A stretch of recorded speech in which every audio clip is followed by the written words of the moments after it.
There's no change to our near-term growth, inflation or monetary policy forecasts as a result of this budget.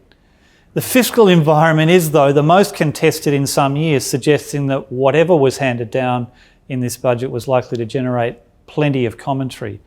There's broad recognition that excess demand is part of the reason inflation is proving to be sticky, but both inflation and monetary policy impact indiscriminately. So there are calls both for fiscal repair to reduce inflation and cost of living support to help ameliorate its effects.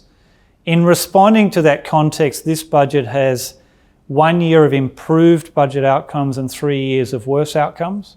Improved economic parameters have again helped the budget numbers overall, but policy decisions have been about twice as large in the other direction.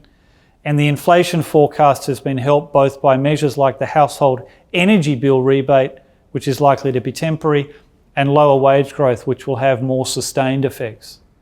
Notwithstanding all the moving parts in the budget, one key issue is how households will respond to the cost of living relief. How much will be spent versus saved?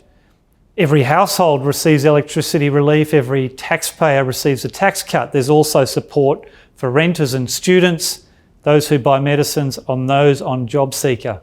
Consumer confidence readings are likely to be the best guide to how much support the budget measures might ultimately provide to spending in the economy.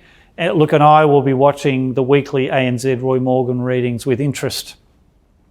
There's so much in this budget, I suspect it will take some days, if not longer, for the full impacts to be properly assessed. There are many demands for budgetary attention: infrastructure, aged care, domestic manufacturing, those with disabilities, women's historic underrepresentation in the budget, First Nations disadvantage, the climate transition, housing, defence, cost of living pressures, to name some.